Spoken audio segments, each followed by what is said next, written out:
Bienvenue à toi dans ce troisième épisode. Je suis super contente de te retrouver là parce qu'aujourd'hui, on va parler de légitimité. Ce sujet, n'est-ce pas, qui est tellement commun à toutes les sorcières et tous les magiciens. Ce sentiment de ne pas être à sa place, tu sais, ce sentiment d'être dans un métier où, tu vois, ça ne nous plaît pas tant que ça. Ce tournant, finalement, il se matérialise dans l'invisible sous la forme de corset. Alors, on est passé de la ceinture de chasteté aux menottes et maintenant, c'est ce corset qui nous étouffe. Autant donc notre poitrine, notre nombril, notre plexus solaire prendre sa place, mais aussi notre sacrum, notre colonne vertébrale. Il y a vraiment ce sentiment d'étouffer, de dire, oui, j'ai des dons, mais je me sens pas trop à ma place dans le métier que j'ai choisi aujourd'hui. Et en fait, je te parle de ce sujet-là parce que, évidemment, je l'ai traversé. Et je vais te partager mon histoire pour justement aller dénouer ce qui est là pour toi aujourd'hui. En 2019, je suis donc encore naturopathe scientifique qui n'a pas encore fait son coming out spirituel. Et j'ai un client qui appelle et qui désire en fait un suivi très rapidement. Sauf que j'ai 6 mois d'attente à cette époque-là et surtout c'est qu'en 2019, je pars en congé maternité, je ne peux pas le prendre. Il me pourrit au téléphone, il m'engueule, il est avec son désarroi en fait et de tout son chemin à lui en fertilité. Et il me raccroche au nez. Et là, je ferme mon cœur en fait en disant mais moi je peux plus. Je peux plus accompagner des couples en fertilité, c'est trop dur. Au niveau émotionnel, c'est prenant, mon hypersensibilité elle est déclenchée. Je peux pas tout dire non plus à ce moment-là. Je peux pas parler d'énergétique dans ma tête. Je me mets cette injonction.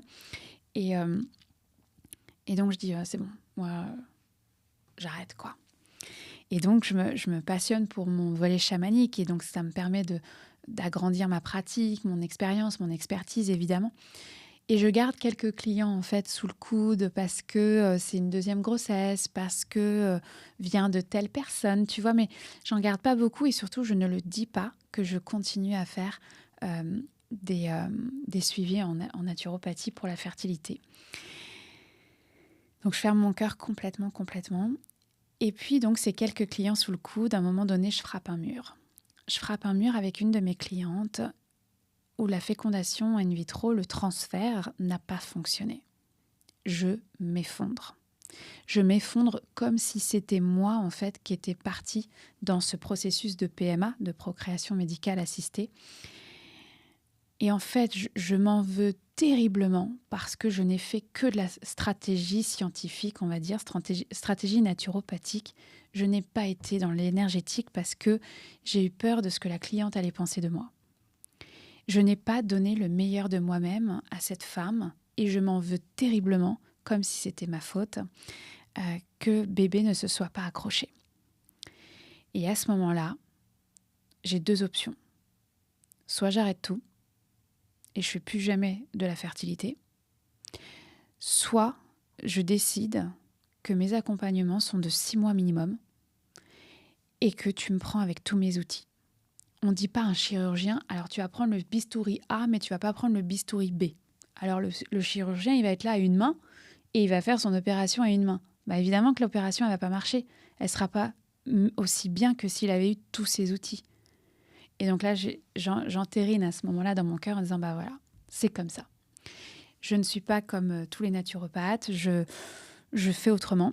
Et là, je me dis, pareil, le monde va s'écrouler, j'aurai plus de clients, personne ne va vouloir s'engager pendant 6 mois, parce que c'est un vrai espace énergétique aussi, donc c'est pas juste une consultation, quoi. Et en fait, toutes mes clientes que j'avais à ce moment-là signent pour 6 mois et leur confiance me touche. Et du coup, je m'éclate de nouveau à être au service de la fertilité, de l'endométriose, syndrome d'ovaire polykystique, les problèmes de thyroïde, la libido. J'adore ça. J'adore en fait cet univers-là. Mais d'aller comprendre avec le volet scientifique et le volet énergétique ce qui se passe et remonter le fil rouge avec vous. J'adore ça. Et je prends conscience à ce moment-là que tous les soins chamaniques que j'ai donnés dans les 5 dernières années ont tourné que autour de l'intimité. Soit la sexualité, soit la fertilité, soit des diagnostics féminins, les fibromes, les kystes, etc. Quelques hommes sur le côté, mais c'est vrai que j'accompagne 90% de femmes. Et là, quand je prends conscience de ça, en fait, je vois et je reconnais que je suis chamane, d'accord, ça je l'avais déjà fait ce chemin-là, mais je suis la chamane du sexe. Et ça tombe en fait sous le sens, et en même temps, bah là, il y a des injonctions qui arrivent en me disant mais je veux pas qu'on me prenne pour une actrice porno, puis mon intimité n'est pas parfaite non plus, tu vois, et il y a tout ce jeu-là finalement, et tu vois, ce corset qui m'étouffe,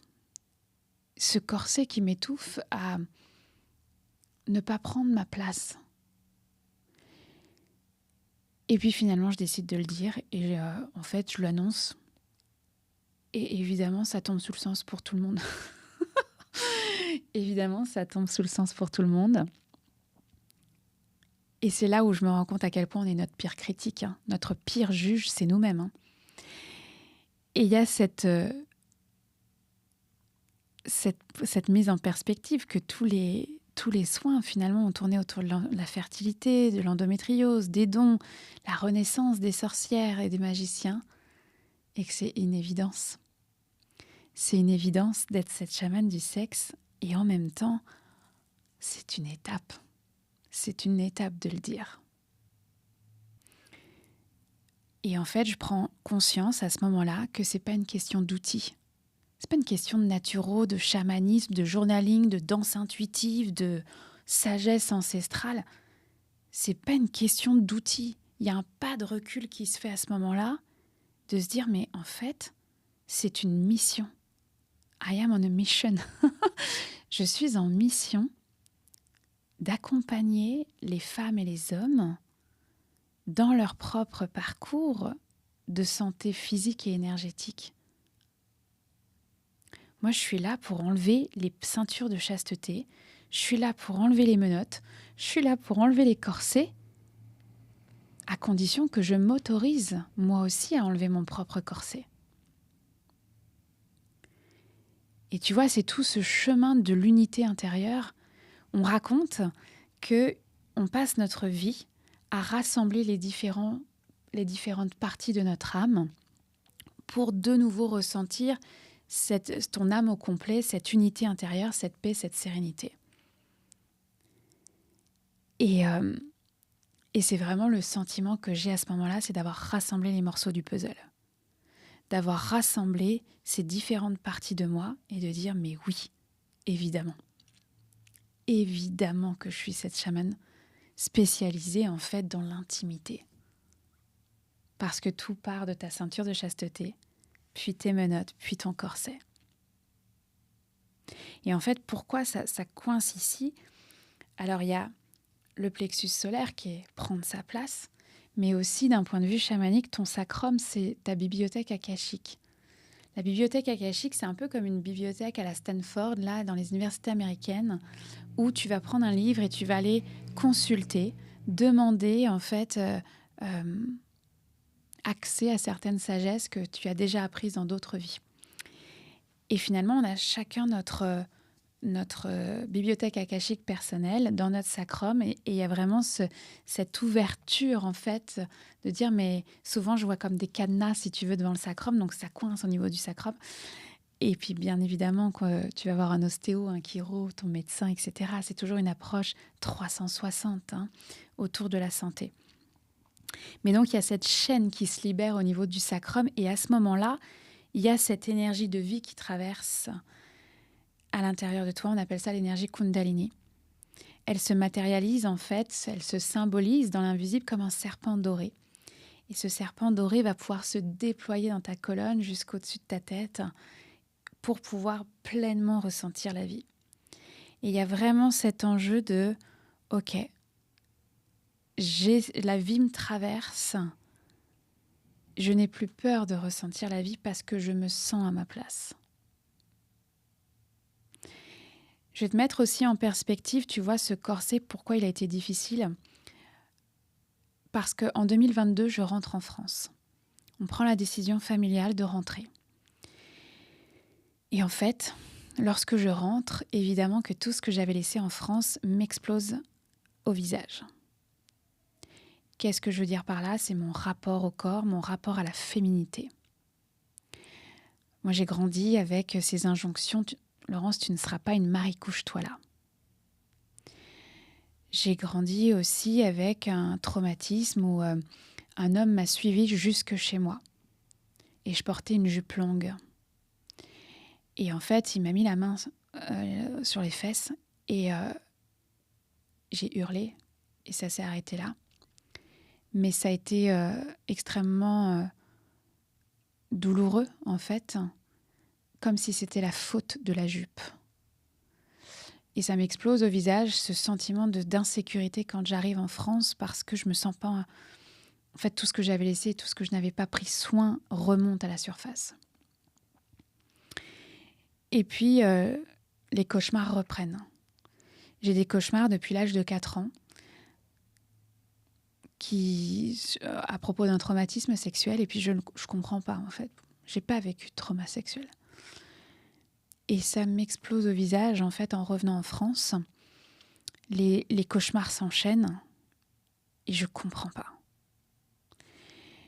Mon chat décède suite au transport, et c'était un guérisseur, Franklin. Et en fait, je vais voir une personne qui fait de la communication animale avant son décès pour qu'il puisse nous dire ses derniers messages à chacun. Et son dernier message, c'est « Laurence, guéris ta relation aux hommes ». C'est son dernier message pour moi, puis sur le coup, je ne comprends pas. Je dis « Mais qu'est-ce qu'il veut dire ? Mais non, mais soyez plus précis ». Et je prends la route, en fait, au moment de sa mort, et je vais jusqu'à Cancale. Et là, mon corps se met à buzzer, mon corps se réveille d'une amnésie. Le cauchemar que je fais depuis l'âge de 4 ans arrive comme des flashbacks, en fait. Et je me réveille de cette amnésie. J'ai été témoin d'un traumatisme sexuel pour une autre petite fille. J'ai surpris l'événement. Et en fait, l'homme en question m'a interdit d'en parler. Et en fait, à 36 ans, je me réveille de cette amnésie avec une culpabilité immense de ne pas avoir parlé, de ne pas avoir sauvé cette petite fille, mais en même temps, je n'avais que 4 ans. Et là, ce corset, en fait, il est compliqué pour moi, parce que comment veux-tu parler d'intimité et de sexualité à tes clients quand toi-même tu traverses, en fait, ce réveil d'amnésie et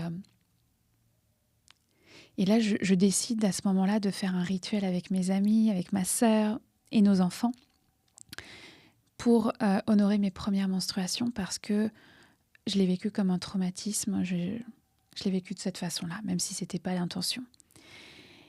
Et donc, je réunis mes meilleurs amis, ma sœur et nos enfants, et on vit un moment extraordinaire, et je dépose cette amnésie à mes proches en leur disant « voilà ce que j'ai vécu ». Et le fait de libérer la parole auprès de mes proches, c'est que c'est comme « ok, ça y est, la page, elle est tournée ». Pourquoi je t'en parle ? C'est parce que, évidemment, que c'est relié à se sentir en vie, se sentir en sécurité, se sentir à sa place. Enlever ce corset, ça veut dire être à l'aise avec mon corps, ça veut dire être à l'aise d'être en jupe. Alors aujourd'hui, quand tu vois que je mets une mini-jupe, pour moi, c'est... Tu vois, ça a été un passage de dire, ok, fuck à tout ça, puis on tourne la page. Au nom de toutes les femmes. Et donc, du coup, tu vois, ce corset-là, il a été enlevé avec ce rituel, avec ce réveil d'amnésie, puis en même temps, à penser mes plaies, penser ma plaie par rapport à tout ça, et de dire, mais oui, je suis en fait à ma place. Et non, je ne suis pas parfaite. Et oui, j'ai le droit de me sentir sexy. Et ça a été tout l'enjeu de s'autoriser. S'autoriser à prendre sa place, s'autoriser à ne pas être la petite fille qu'on attendait de moi, s'autoriser à en fait me pardonner de ne pas avoir poursuivi dans le milieu de la com et de ne pas être devenue DIRCOM. S'autoriser en fait à être qui je suis. C'est-à-dire une sorcière libre et une sorcière sexy. Loin des codes, loin de ces injonctions aussi, de cette grossophobie que j'ai vécue de moi-même à moi-même. Et de dire, mais oui, en fait, toutes les femmes de tous les âges ont le droit de se sentir sexy, à condition d'enlever son corset et de se sentir à sa place. Alors cet épisode, il est là pour que tu observes justement, est-ce que toi, en ce moment, tu te sens à ta place ? On n'est pas toutes vouées à être thérapeute, à être chamane. Par contre, là où tu es, dans ton entreprise, avec le métier que tu fais, oui, tu emmènes de la lumière. Les sorcières, elles ont en fait des dons qu'elles apportent dans tous les milieux. Les sorcières, elles sont là dans tous les métiers. Et ça, c'est important de le redire. Être femme médecine, ça ne veut pas dire être thérapeute. Pour moi, être femme médecine, c'est mettre au service tes dons dans l'environnement qui est le bon pour toi. Dans un environnement où tu te sens bien, dans un environnement où tu vas pouvoir être toi. Alors, ce que j'ai envie que tu retiennes de cet épisode, c'est ce qu'aujourd'hui tu t'autorises à prendre ta place. Parce qu'en fait, personne ne va pouvoir vivre ta vie à ta place. Personne. Reviens à cette question fondamentale. Que dirait la petite fille de 8 ans à l'intérieur de toi, ou le petit garçon de 8 ans à l'intérieur de lui? Qu'est-ce qu'il dirait à la personne que tu es devenue? Et en même temps, relie-toi à la grand-mère ou au grand-père que tu vas être. Celui qui sera un jour dans son cercueil et qui dira « Qu'est-ce que j'ai vécu ? Qu'est-ce que j'ai kiffé ma vie ? Qu'est-ce que j'ai savouré chaque minute de ma vie ? Qu'est-ce que je suis fière de ce que j'ai accompli ?» Et la deuxième perspective que je veux t'emmener, c'est qu'aujourd'hui, ce qui t'empêche d'enlever ce corset, c'est la peur de ton ego. C'est la peur de ton ego parce que, évidemment que tu as envie d'œuvrer dans le cœur, évidemment que tu as envie d'être à ta place, mais à partir de cet espace d'amour. Mais aujourd'hui, tu as tellement peur de tomber dans l'ego que tu tombes dans l'ego. Parce que la fausse humilité de minimiser tes dons, minimiser ta magie, fait qu'aujourd'hui, tu n'es pas pleinement en fait à ta place. C'est une forme d'ego. Et donc moi, la question fondamentale aujourd'hui que je vais te poser, c'est qui souffre de ne pas connaître ta magie ? Qui souffre de ne pas connaître ta magie ? Parce que tu n'oses pas dire que tu as des dons, parce que tu n'as pas encore pris ce mouvement de recul de dire « Ok, je suis au service de ma mission », non pas au service d'un outil. Parce qu'aujourd'hui, tu n'as pas encore pris ta place dans ta communication. Donc tu vois, cette question, qui souffre de ne pas connaître ta magie, elle est fondamentale et elle est là pour te driver. Pour que tu puisses en fait dire « Ouais, j'ai déjà enlevé mes menottes. Je sais, je connais mes dons. Et je continue de les explorer parce que plus tu crois savoir et moins tu sais. Et tu continues de les explorer. Par contre, ce que tu as appris avec tes dons est déjà assez pour plein de gens autour de toi. Alors, je t'invite à prendre ce temps de connexion à ton enfant de 8 ans, à ta grand-mère ou ton grand-père que tu seras sur son lit de mort, en te posant cette question-là, qui souffre de ne pas connaître ta magie ? Je te souhaite une douce réflexion et je te retrouve pour le dernier épisode.